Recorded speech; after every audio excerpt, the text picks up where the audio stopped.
Bonsoir, bonsoir, bonjour. C'est Aide Congo Basango Télévision Bandekona. Comme toujours, avant de commencer notre émission, nous disons merci à Dieu. Nous disons merci à nos chers abonnés et téléspectateurs qui nous suivent partout dans le monde et en RDC. Bandekonanga, soyez les bienvenus. L'émission Nabiso. À la une, Boyoka Oyo Salami une opération FARDC à nos Ougandaises contre ADF Bandeko.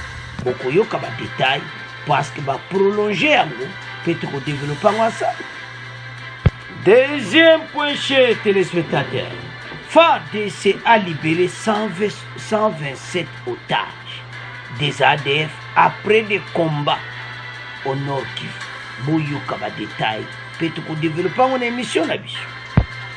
Alors, Bandekonanga, on va commencer cette émission avec opération conjointe FARDC à nos Ougandaises.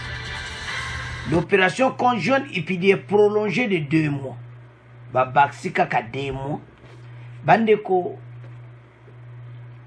dossier oyo ya armée ougandaise, ezo senga FARDC basila na bato, bazonga mboka na bango. Parce que makambo ebele na Nord Kivu eza sous clarté. Depuis makambo ya M23 Oyitomboki. Les armées ougandaises et congolaises ont décidé ce mercredi 1er juin de prolonger les 2 mois de leur opération conjointe de traque des ADF au Nord Kivu et à Ituri. Le porte-parole de ces opérations, le lieutenant-colonel Makaz Akukai, a confié cette information à Radio Okapi.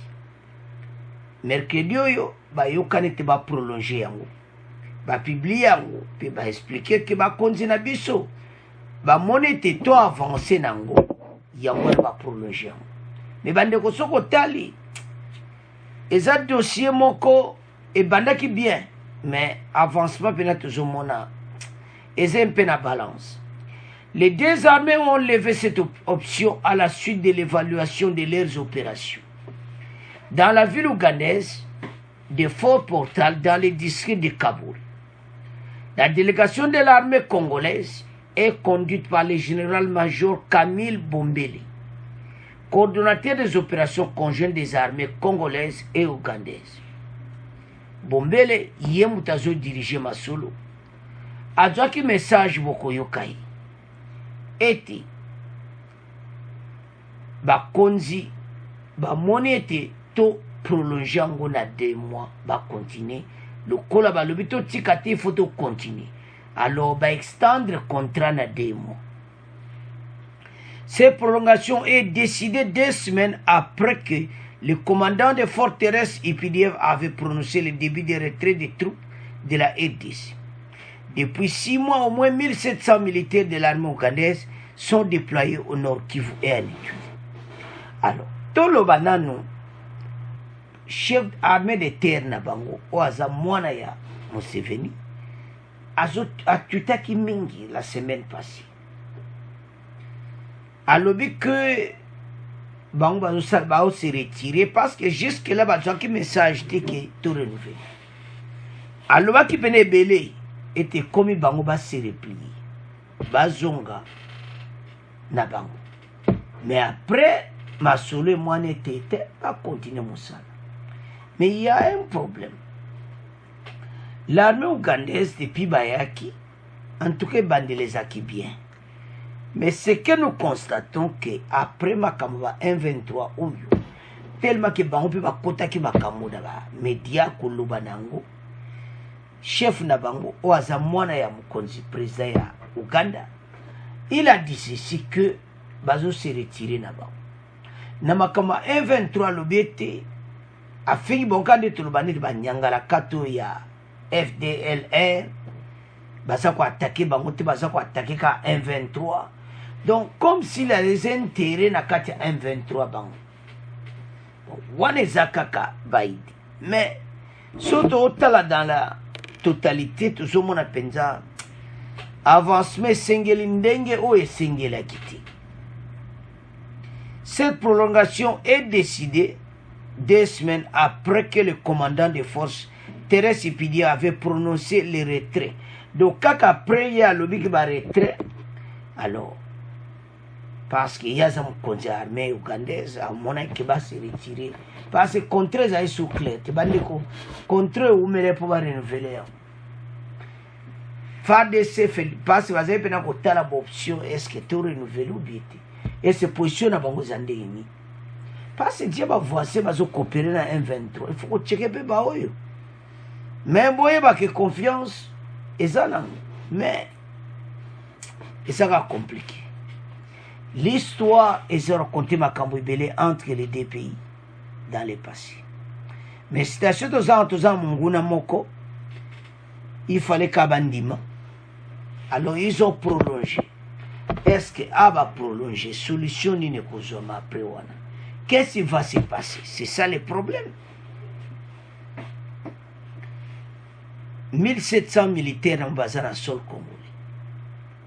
Selon des sources militaires et sécuritaires, il s'agit de forces spéciales de l'infanterie. Alors, Toyoka extrait Oyo, Bongoto continue mission Nabiso.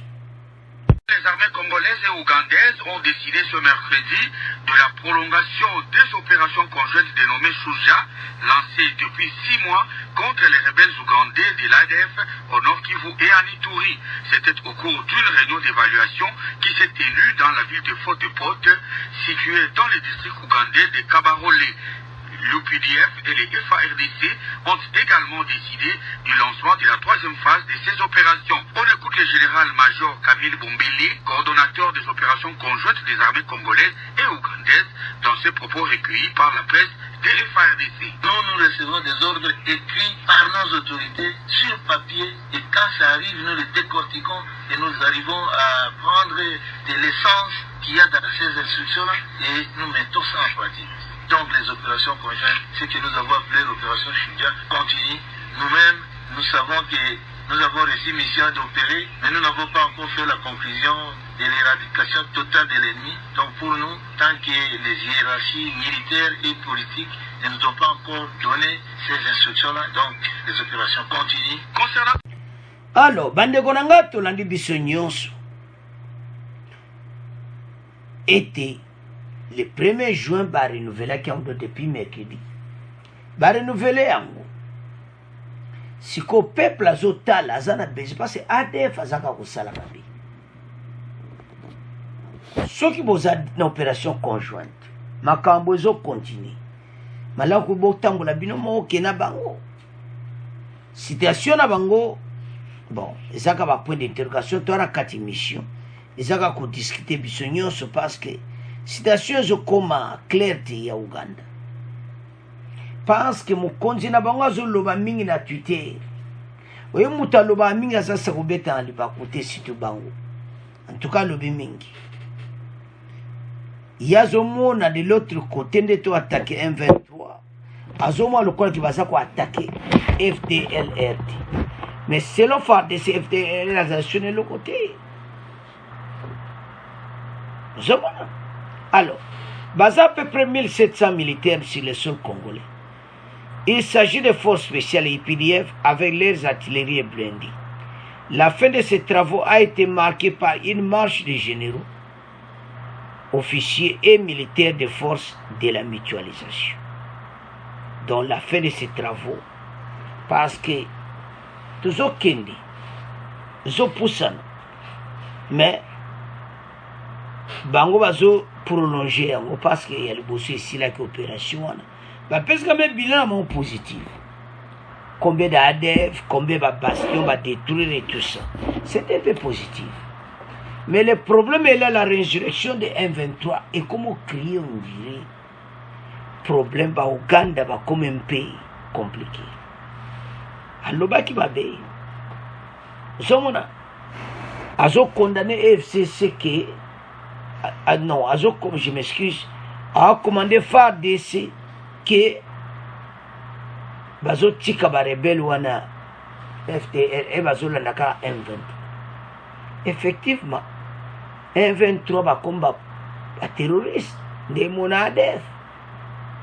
Mais ba critique ne zai pena ki to côté simba kiti. Donc moi le kola ki ba komo joane di parti pris quoi. Alors, bande ko makambo za minene. Opération Oyo ezosila nango dans 2 mois parce que baprolonger kaka 2 mois c'est-à-dire baréserve ekomi mpe ya trop parce que makambo eza ebele yango bakongole botala situation oyo toza nango tosupporte FARDC parce que FARDC azotravaille boyoka na deuxième partie ye moko sans armée ougandaise bapanzi mpe na ADF na ndenge aosakana te alors soki FARDC asi a comprendre mosali to continue na ba-ougandais. Alors, selon des sources, il y a des avancées au Sakanate na relation contre ADF. Yango bazo poursuivre yango. Mais, point d'interrogation, Zagak, à partir de commentaire, où il y a chef armé terrestre ougandaise, où il y a mwana ya mukonzi ya Ouganda. Point d'interrogation. Mais, FARDC, baza maintenu, bazo continuer musala ensemble na bango. Mais, tout ça kana 2 mois na bango. Poto silana.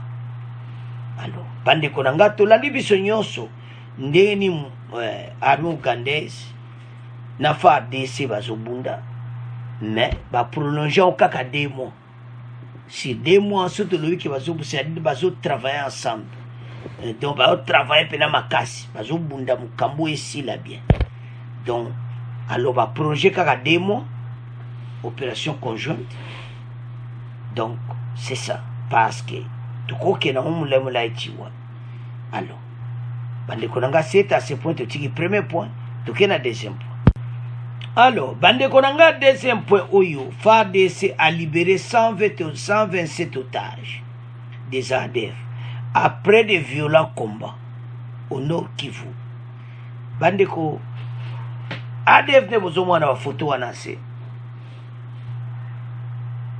Donc bazali sou bakunka ko palanga indépendante. Mais où ezaka FARDC yemoko sans armée ougandaise. Meki ko libéré 127 otages des ADF. Les porte-parole des FARDC Bandeko. Le lieutenant Gilles Ngongo, à travers une note parvenue, a annoncé la libération de 120 otages. ADF, dans des différentes localités dans les territoires d'Irumo et tout. Cet exploit et l'armée est intervenue au cours des opérations militaires contre ces mouvements terroristes dans les profondeurs de la forêt. Balandi bango, ba bastion, puis ba libérer 127 otages. Ces personnes libérées, renseigne la radio Okapi, sont composées essentiellement des populations autochtones. Elles avaient été kidnappées depuis plusieurs semaines lors de l'incursion des rebelles des ADF, notamment au village de Mambembe et Mazambuku dans les territoires d'Iru, affirment les mêmes sources. Donc, libérer Bango après l'opération Zaïmakas. Et parmi bateaux libérés, autochtones et tout ça. Donc, si on a travail au Basali, nous avons continuer l'opération conjointe parce que tu as le travail binomoko. Pour libérer. Donc, ils ont 5 à côté, on va mettre la situation. Parce que Bandeko, ils ont clarté. Parce que Yemoko Yoyo a libéré l'otage. Alors, mais comment va continuer les soins ensemble alors que Bango Moko Bako Sala Musalawana? C'est ça, situation où est commis pour le moment. Alors, Bandeko, FARDC Bende de Koyate, où ils appellent la victoire. Donc, Monguna Penda a jubilé Konaï. Bandeko, libération et salami nande moko kitoko. Balandi bango tina forêt. Alors, au kaka, libération penda et salami.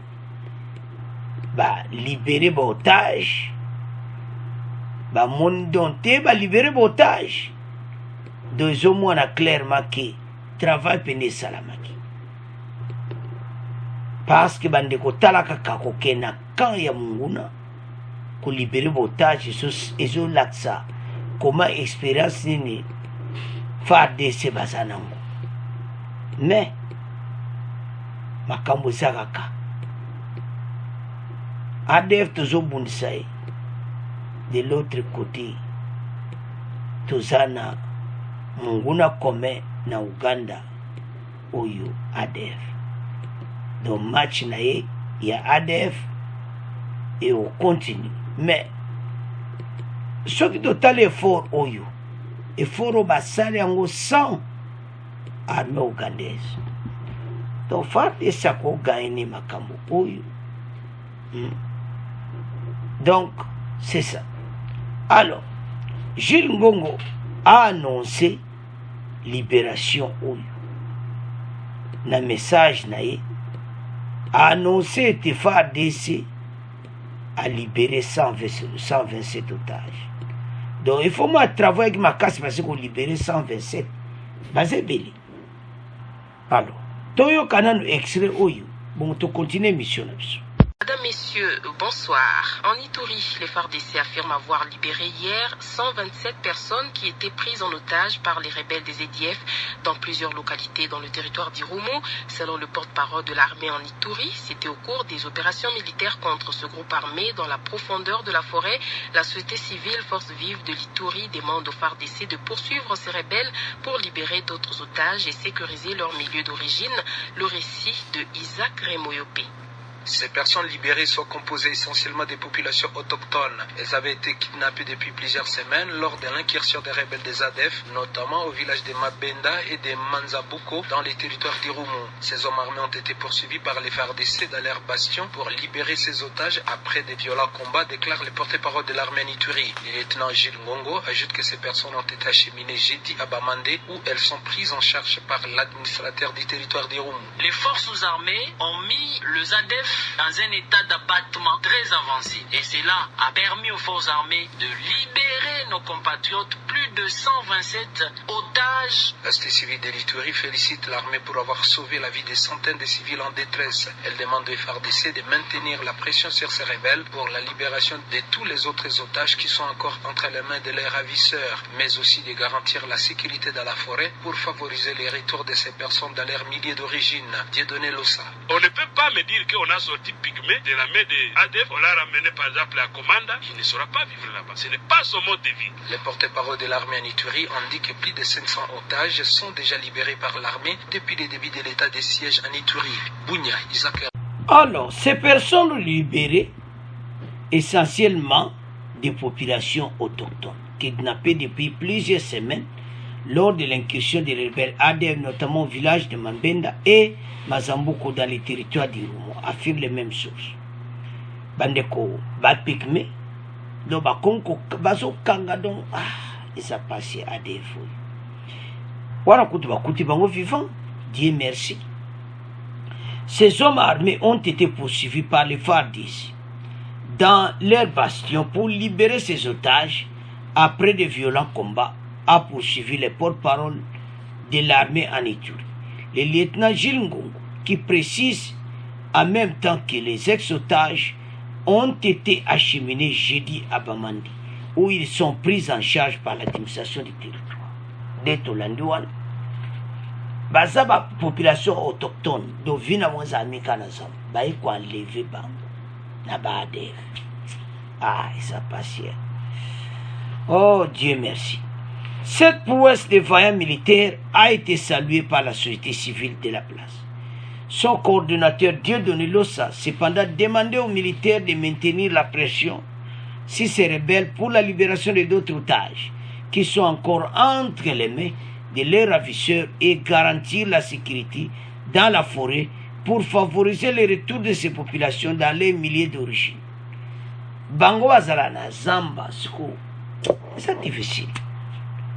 ADF à côté de Bango ba Pygmée, donc c'est compliqué bandeko. Botalaka ba Pygmée bazo côté la Bango de Susu. ADF akesuko ah non déjà baviva vie moko mystique siko bakotela bango lisuku na loba se FARDC en tout cas choyate faut luka ba protéger bango na zamba. Depuis le début de l'état de siège, cette mesure sécuritaire spéciale instaurée dans cette province par le président de la République en mai 2021 pour pacifier la région. Alors, l'administration militaire qui a remplacé l'administration civile compte plus de 500 otages déjà libérés par l'armée. Donc, il y a des avancées. Yangona, bato bazolinga, opération tuté. Donc, tout le bas à chaque fois. Donc, tout le monde a peine qu'il y a des avancées. Donc, mon sala peine des osara. Alors, bande konangai. Mon moni, ndé mon sala sama. Donc, va libérer 120 otages sans ba Ougandi. Mais pourquoi qu'on continue na bango? Pourquoi pas faire de ça travailler dans ndenga yimo? Pois au moins que travail salami. Pour récupérer 120 otages ça wate et puis bitumbe zaïpe à makasi. Mais finalement a été libéré. A libéré otages. Donc c'était bien. Mais la situation est clairement que botage oyo ba souffrir mingi mais so senga sikoyo ba edeba nde tolandi wana réaction ke baza bapigme vina bango ezaka kuna te place bakotia bango na bango baza bato baza na zamba siko na zamba ifo assurer sécurité bango na kata zamba botala dossier FARDC sana dozo senga pena kwede yango bande konanga tolandi biso nyonso. Donc travail penezo salama botala kana deux fronts koto to bundana DF koto to bundana M23 mais opération conjointe ande ba prolonger en Ouganda il fallait bon donc ça encore 2 mois ici là et puis faire de ça continuer yemoko na DF pour prévenir 127 otages. Mais pourquoi vous travaillez sur mon Ouganda? Vous travaillez bien moko. C'est ça le message de Pessi. J'espère que vous êtes d'accord. Et tous ceux qui ont confiance en Ouganda. Parce que ça ne va pas. Alors, bande konangai, tout l'andi bisonyos. Donc, dossier oyo. Tout comme la kotika ngona bino, bombe à commenter. Que FARDC a travaillé pena yemoko makasi. Mais pourquoi les sous-bassa opération conjointe? Alors, c'est à ce point comment clôturer émission na biso. Bon continuer à s'abonner na aider Congo Basango Télévision. Bon partager parce que les akai na Congo News 24 donc on s'allait continuer. Chaîne avancée bandeko. Pour partager. Au revoir. À la prochaine.